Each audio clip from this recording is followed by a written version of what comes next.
Cyber ক্রাইমে অভিযোগ করলো। কেন এই অভিযোগ কেন? দ্বিতীয়বার মানে প্রথমবার তো আমি বিং হিন্দু হিসেবে করেছিলাম, তখন এর ম্যাটারটা ছিল অন্য।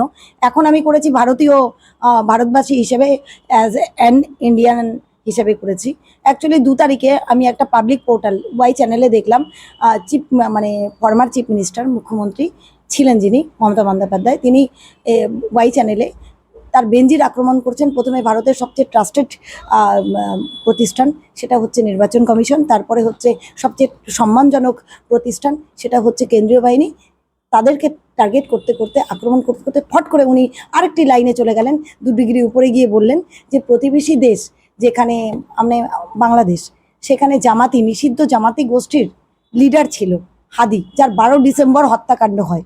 সেই হত্যাকাণ্ডটা অ্যাকচুয়ালি বাংলাদেশের দ্বারা হয়নি, সেটা স্বরাষ্ট্রমন্ত্রক অফ ভারত, তাদের দ্বারা সংগঠিত রাজনৈতিক হত্যাকাণ্ড হয়েছিল। কিভাবে হয়েছিল এরপরের লাইনে উনি আসেন, ওনার ডেসপারেশন আরও এক লেভেল উপরে চলে যায়। তখন উনি বলেন, আমার ফোনে কিন্তু স্বরাষ্ট্র মন্ত্রক থেকে ফোন এসেছিল, হাদিকে মণিপুরে এসটিএফ এর হাতে গ্রেপ্তার করা হয়, তারপর আমাকে ফোন করে বলা হয় তাকে বাঙালি নিয়ে আসার কথা।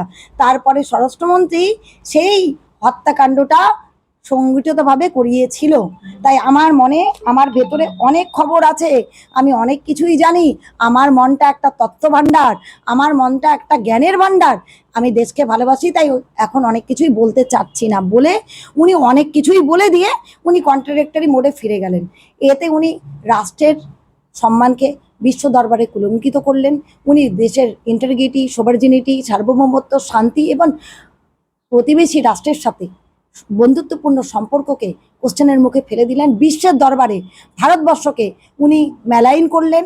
ভারতবর্ষের উপরে, ভারতবর্ষ যে শান্তির দেশ, সৌভাতৃত্বের দেশ, সেখানে কোশ্চেন মার্ক করে দিলেন as a West Bengal x chief minister হিসেবে। শুধু তাই না, উনি প্রভোগ করলেন জামাতি গোষ্ঠী, কট্টরবাদী, মৌলবাদী বাংলাদেশিদের, এক যে নিষিদ্ধ কিছু গোষ্ঠী আছে, তাদেরকে বললেন যে তোমাদের লিডার হাদিকে মার্ডার কিন্তু, খুন কিন্তু রাজনৈতিক খুন হয়নি, তাকে প্রতিহিংসামূলক খুন করা হয়েছে, ভারতের স্বরাষ্ট্রমন্ত্রক সংগঠিতভাবে করেছে। তাতে কি করলেন উনি, সেই দেশের মৌলবাদীদের হাতে উনি প্রতিহিংসা অস্ত্র তুলে দিয়ে সেই দেশে বসবাসকারী 1 কোটি হিন্দুদের নিরাপত্তাকে অসুরক্ষিত কোশ্চেনের মুখে এনে দিলেন। এইবার আমি বলছি, উনি যখন চিফ মিনিস্টার ছিলেন, যে সময় চিফ মিনিস্টারের উনি শপথ গ্রহণ করেন, সেই সময় আপনার মনে হয় শপথ গ্রহণে একটি শপথ ওনার এটাও ছিল যে উনি ভারতের সিক্রেসিকে মেনটেন করবে, ভারতের সোভার্জিনিটি, সার্বভৌমত্বকে মেনটেন করবে, যেটা সেকশন 3, 4, 5 উনি উল্লঙ্ঘন করেছে। তাহলে উনি বিরোধী দলনেত্রী হয়ে উনি কি ভুলে গিয়েছে সংবিধানের পার্টগুলো? উনি কি কি শপথ নিয়েছিল?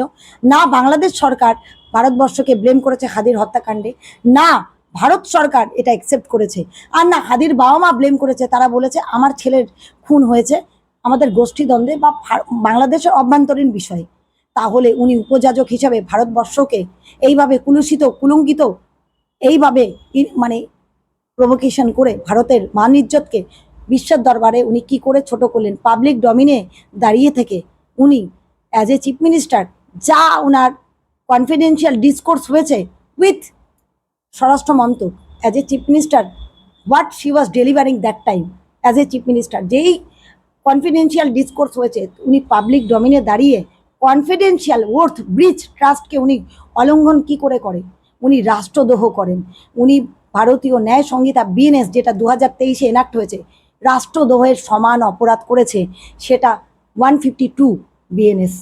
152 শুধু না, উনি প্রভোকেশন ইনস্টিগেশন করেছেন 352, 356, 191, 192, 196, 153, 153A, 354 সেকশন, যেটা সিক্রেসি মেনটেনের হয়, অ্যান্ড ইন আদার লস, সমস্ত বিএনএস এর ধারাগুলো উল্লঙ্ঘন করেছে, যেগুলো দণ্ডনীয় অপরাধ। উনাকে অতি অবিলম্বে আইনের ধারাগুলো এনাক্ট করে উনাকে গ্রেপ্তার করার আমি অনুরোধ করছি ভারত সরকারের কাছে।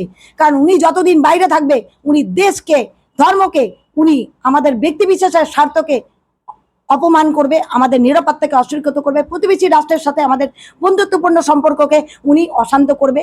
কারণ উনি বহিষ্কৃত মুখ্যমন্ত্রী, উনি নিজের হারকে মেনে নিতে পারছেন না বলে উনি দেশকে আর পশ্চিমবঙ্গকে অশান্ত করার নানান রকমের অভিপ্রায়, নানান রকমের কনস্পিরেসি করে চলছে।